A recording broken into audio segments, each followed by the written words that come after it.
maghrib itu rasanya tidak enak, sering kadang bingung, merasa kayak orang kebingungan lah, begitulah kira-kira. Cemas ya, cemas, kayak was-was, kayak ada yang mengganggu di pikiran saya, di tubuh saya, sehingga mandi tobat bareng dengan istri saya, harinya ya bareng, ya pas selesainya juga bareng.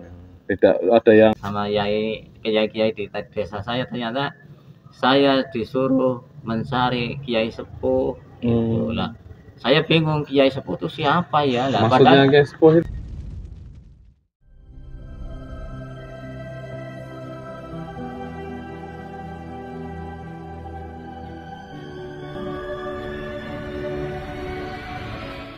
Assalamualaikum warahmatullahi wabarakatuh. Waalaikumsalam warahmatullahi wabarakatuh. Alhamdulillah wa syukurillah wa nikmatillah wa la haula wa la quwwata illa billah. Amma ba'du. Allahumma shalli ala Muhammad wa ala alihi sayyidina Muhammad. Para penonton pemirsa Kendelireng dimanapun Anda berada, saya ucapkan terima kasih atas kesetiaannya, atas selalu menyaksikan konten-konten daripada Kendelireng. Semoga kita semuanya selalu senantiasa diberikan kesehatan, keselamatan, perlindungan, tambah rezeki, dimudahkan seluruh urusannya. Amin Allahumma amin.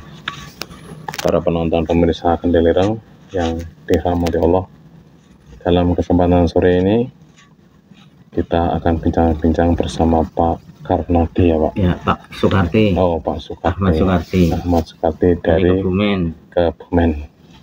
Majelisnya ikut? Majelis PSC. Wow, dari Majelis PSC atau Padepokan Satu Jagat di bawah naungan Gus Agung.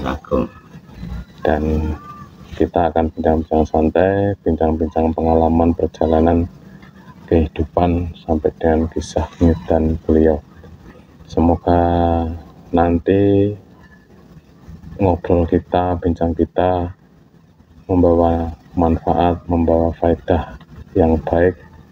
Syukur-syukur faedah itu bisa dipetik hikmahnya dan menambah keimanan, ketakwaan bagi kita semua. Amin Allahumma amin.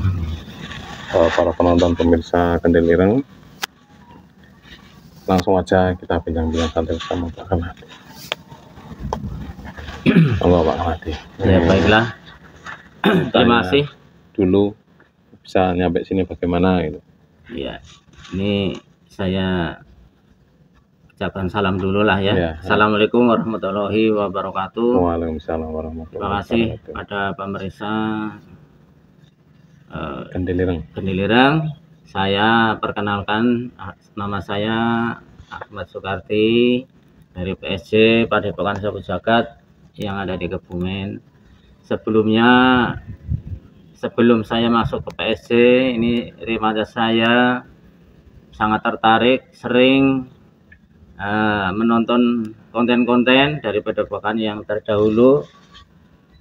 Itu pernah ini riwayat saya dulu, saya ceritakan tertariknya saya karena saya sering sekali mengeluh masalah dalam berpikir, masalah rasa. Rasa dan berpikir itulah yang membuat saya sendiri merasa tergugah hatinya, tertenyuh hatinya, pikiran saya. Alhamdulillah, setelah riwayat saya waktu itu memang kalau malam, kalau maghrib itu rasanya tidak enak, sering kadang bingung, merasa kayak orang kebingungan lah, begitulah kira-kira. Cemas, kayak was-was, kayak ada yang mengganggu di pikiran saya, di tubuh saya, sehingga saya waktu itu sering nonton di konten Padepokan Gaul, khususnya di Mbak Yasin. Nah, saya waktu itu karena tertariknya itulah saya juga sebelum ke sana saya sering konsultasi dengan ustadz-ustadz di tempat saya ya, Pak Yai, Pak Ustadz. Ternyata saya suruh mencari kiai sepuh lah, sehingga saya waktu itu juga sering mendatangi. Saya sering melihat konten-konten atau nonton konten-konten dari Padepokan Gaul lah. Saya merasa tertarik, sehingga saya nyarter mobil sampai 1 mobil, datang ke sana. Keluarga itu, Pak? Bukan sekeluarga, tetangga saya juga sampai sekarang jadi pada pengikut jamaah gitu. Sehingga saya ke sana. Setelah saya ke sana, saya diberi arahan, diberi selebaran kertas untuk mandi tobat. Setelah mandi tobat, rasa saya merasa adem, ayem, tenang, tentram, sehingga bisa sampai sekarang ikut menjadi jamaah yang tentunya dari guru saya sudah sesuai dengan alur dan jalurnya saya ikuti. Setelah mandi tobat 41 hari dan rekan-rekan saya, tetangga saya juga ikut mandi tobat bareng. Ya, waktu itu hari Senin saya datang ke Padepokan Gaul. Malam Rebo saya sudah mulai mandi tobat. Mandi tobat itulah sampai alhamdulillah diberi kelancaran, tidak ada gangguan apapun. Lulus goal 41 hari. Setelah itu saya harus meneruskan dikir pondasi selama 2 bulan, yaitu namanya kebetulan saya pedok dengan guru saya. Pedok ya, bisa berjumpa artinya. Pedok itu bertemu. Bertemu. Maaf ini memang kalau di Kebumen itu ya kepedok gitu ya. Ya bisa berjumpa dengan guru saya, sehingga saya sudah sampai saya, padahal waktu itu ada zikir safari, saya belum amalia. Ini apa namanya? Puasa 21 hari. Waktu itu saya terus langsung puasa 21 hari. Setelah puasa 21 hari bersama istri saya juga ini ya. Mandi tobat bareng dengan istri saya. Harinya ya bareng, ya pas selesainya juga bareng. Tidak ada yang putus juga. Tidak ada yang putus juga, alhamdulillah. Saling menyemangati. Amin ya. Terus waktu itu sampai puasa 21 dilanjutkan ada berapa minggu ya, 1 minggu lah. Rentan 1 minggu saya mandi, saya puasa 41 hari.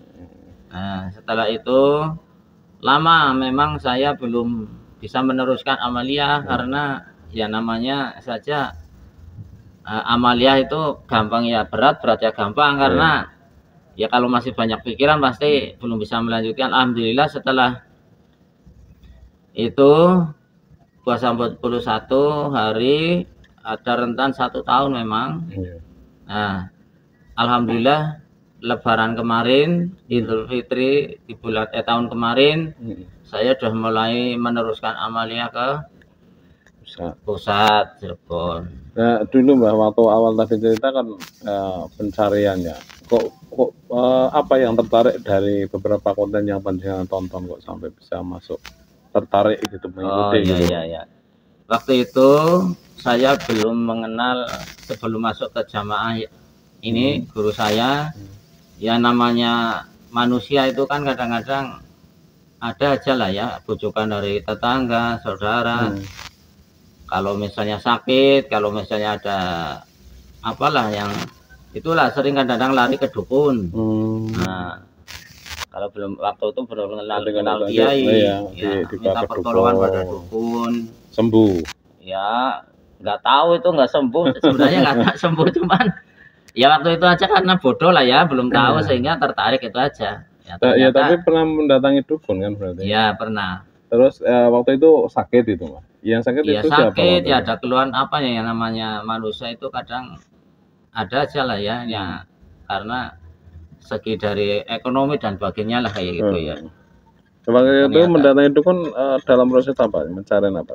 Waktu itu sakit apa? Ya sakit waktu itu memang. Jenengan apa? Iya, ya itu sakit karena sering saya keluhan saya ini sering pikiran tidak tenang, rasa yang tidak nyaman di hati, di pikiran, sehingga kok ada yang coba itu minta lantaran ke sana. Nah itu saya ikut itu aja. Sebenarnya tidak sembuh itu loh. Iya. Terus waktu pertama kali kan dikasih apa Pak sama dukunnya? Ya air ya. Iya. Jadi dikasih air, suruh dikasih minum apa gitu. lah itu, minum suruh apa saya nggak tahu lah. Tapi ya nggak sembuh ternyata itu. Masih ada kegelisahan di dalam Tetap hati. iya. Terus mencari lagi Iya, ke dukun yang mencari lain. ya kayak gitu. Ada orang ngomong ikut aja, ada orang ngomong ikut itu. Tapi ternyata ya itulah, karena namanya saja tidak tahu ya kan, Iya. mengikuti arahan daripada orang yang tidak tahu juga lah. Iya. Nah itu kan sebuah proses, Mas. Sebuah Iya. proses untuk mengenal ke sini itu ternyata diantarkan lewat Iya. hal-hal yang kadang Betul. kita itu tidak tahu, kadang lewat dukun, kadang lewat goib, kadang Iya. lewat sakit, kadang terpuruk dengan ekonomi, kadang ada yang diujikan keluarga kan seperti Iya, itu. Sebenarnya betul. Allah itu mau mengantarkan kita itu, nek jenengan misalnya waktu itu tidak dikasih seperti itu mungkin tidak sampai sini. Iya, kan? betul. Hanya Allah saja yang mengantarkannya panjenengan untuk sampai ke sini, itu lewatnya seperti itu kan. Kalau iya itu perjalanan hidup. Iya, perjalanan hidup kan masing-masing orang kan kadang beda-beda kan. Iya, betul memang. Nah, terus waktu itu kok istri juga bisa yakin itu, Mas? Iya, meyakinkan istri itu juga kan susah kalau ada. Iya, istri saya kok dia kebetulan kok pas dengan sependapat saya gitu loh. Artinya saya suruh mandi tobat ya istri saya juga ngikut. Tetangga saya yang saya ajak ke sana juga ikut, sampai sekarang pun jadi ikut jamaah. Terus kalau jenengan pas waktu rasa itu datang kegelisahan itu pernah konsultasi ke ulama atau ke kiai kampung, itu dikasih apa biasanya? Yaitu apa? Makanya saya sampai suruh saya konsultasi dengan ustadz-ustadz ada yang ada di desa saya, sama kiai-kiai di desa saya. Ternyata saya disuruh mencari kiai sepuh. Itulah saya bingung, kiai sepuh itu siapa ya? Maksudnya kiai sepuh itu apa, Pak? Kalau menurut ya, jenengan sendiri? Menurut saya sih ya apa ya, mungkin yang nilainya udah lebih tinggi lagi ini ilmunya mungkin lah ya, karena sepuh sih kiai sepuh.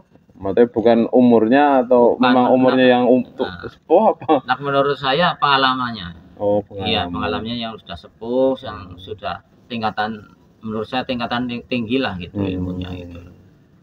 Jadi ilmu dan secara rohaninya. Iya, secara rohaninya gitu. Karena kan kalau urusan gelisah, urusan tidak tenang, itu kan roh kita sebenarnya, tidak batiniah kan gitu. Iya, betul. Jasad sehat-sehat saja, tapi hati kita kadang yang kurang tenang, itu ada apa permasalahan, ya, mungkin itu, ketakutan. Rohaninya nggak tenang, akhirnya otomatis jasadnya rohaninya nggak tenang, otomatis jasmaninya kan nggak tenang. Iya. Gitu. Akhirnya sakit-sakitan itu. Tapi waktu proses mandi tobat itu, waktu awal itu menyiramkan air itu ada rasa yang berbeda dengan mandi biasa. Nah itu memang luar biasa, menurut saya sangat luar biasa. Mandi tobat di ini guru saya itu mandi tobat pertama, satu, kedua, ketiganya ya memang ada rasa. Pertama was-was, kedua kalinya ya berpikiran. Sebelum mandi tobat memang pada berpikir apakah saya mampu mandi tobat, mandi tengah malam. Iya, tengah malam teman tetangga pada tidur kok saya suruh mandi begitu, jam 1, setengah 1 mandi gitu. Nah, ternyata setelah mandi berapa hari sudah rasa ketagihan, merasakan enaknya, nikmatnya mandi tobat, ya, terus berserah daripada Allah. Ya, itu ternyata katanya nggak bisa nangis pun harus ditangis-tangisan karena menyesali perbuatan yang terdahulu, menyesali dosa-dosanya dan sebagainya. Itu mandi tobat. Lah awal jenengan kan ibaratnya kan gini, orang biasa kan misalnya tahu-tahu disuruh mandi tobat malam-malam itu kan aneh gitu kan. Tidak umum kan itu loh, Pak. Iya, tahu-tahu disuruh mandi gitu kan. Iya. Malam-malam apa ini bener apa enggak kan gitu. Nah itu memang ya waktu itu diterima dengan secara lapang dada, dengan pikiran rasa apa positif saja begitu. Positif thinking ya pokoknya ala pede saja ya. Pasti ini mungkin ini yang menurut jalan yang terbaik untuk kehidupan menurut saya begitu. Tapi jenengan mengenal mandi tobat itu sebelumnya pernah mendengar atau mengenal atau belum sama sekali? Sebelumnya tidak tahu. Saya datang ke Kudus itu diberi selebaran kertas, suruh ada tulisannya, ini doanya mandi tobat, ini sholat hajatnya seperti ini, tawasulnya seperti ini, nanti zikirnya seperti ini, sampai 10.000 kali. Ternyata walaupun tidak mampu 10.000 ya kita mampukan gitu. Iya. Ya walaupun Dan belum mampu, nyampe. ternyata mampu kan. Ya sebenarnya belum mampu tapi karena niatnya itu yang tulus lah ya. Mungkin Allah selalu mendampingi kita, yang jelas lah gitu, akan memberikan ridho lah, karena mengharapkan ridhonya pada Allah gitu. Karena niatnya yang tulus begitu. Iya. Terus setelah mandi tobat merasakan nikmatnya, efek daripada mandi tobat. Betul. Jadi badan juga sehat, pikirannya tenang, adem, ayem itu. Tapi ada yang bisa nangis nggak waktu itu? Ada. Ya, iya bisa ada nangis. Mesti waktu awal kan disuruh dipaksain untuk nangis lah. Mungkin selama 41 hari kan? Ya sering nangis sih ya. Seperti istri saya juga itu. Nah, waktu itu nangisnya itu yang alami ya, yang tidak dibuat-buat, yang untuk selanjutnya itu pasti ada rasa feel yang merasakan tahu-tahu nangis itu, mengingat kesalahan, kekhilafan masa lalu. Ya, yang jelas semua manusia pasti punya dosa. Betul, antara besar dan kecil pasti. Bagaimana perbuatannya waktu semasa muda sampai tuanya lah gitu pasti. Tapi kalau saya sih alhamdulillah jadi orang ya apa adanya saja ya. Misalnya kalau orang anak muda itu kan dulu ya, yang kebanyakan itu kan ada yang mabuk-mabukan, ada yang minum-minuman, ya perbuatan yang tidak benar misalnya dan sebagainya. Kalau saya sih sebenarnya apa adanya saja ya, tidak pernah, tapi tetap saja saya merasakan bahwasanya ini punya dosa gitu aja. Nah waktu itu yang paling sering muncul di waktu mandi tobat itu kekhilafan apa? Apa kita kurang bersyukur, apa kita belum benar menjalankan ibadah, apa kita belum menjadi orang itu yang benar-benar taat kepada Allah, bakti sama Allah, mencari ridhonya Allah. Itu apa yang paling sering muncul waktu mandi tobat?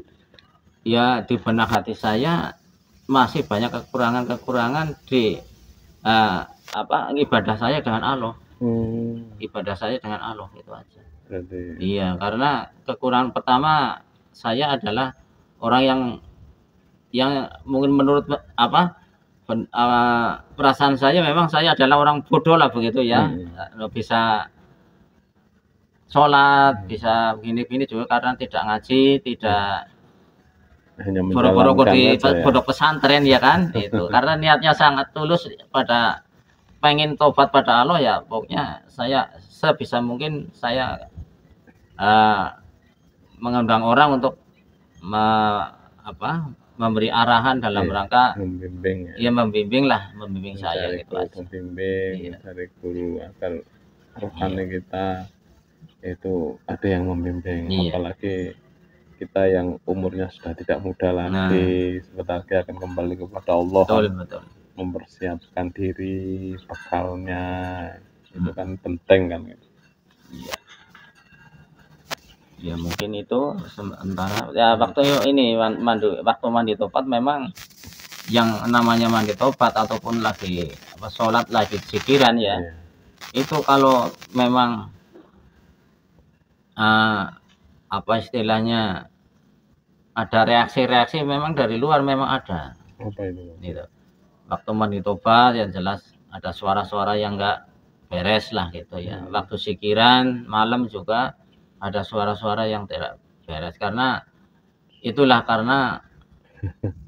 dari reaksi-reaksi kita dalam ibadah yaitu ada cobaan-cobaan. Iya, kalau nggak ada cobaan juga nggak asik, nanti nggak bisa cerita. Itu. Apa jenengan dengar suara kuntil anak, suara kayak gitu, ada kayak kursi di kamar mandi seruk gitu loh. Tahu ada suara. Iya, padahal nggak ada apa-apa itu. Itulah itu ada kalau itu reaksi seperti itu itu ya sebuah berarti kita mandi tobatnya, kita zikirnya punya power gitulah menurut saya gitu loh, menurut saya.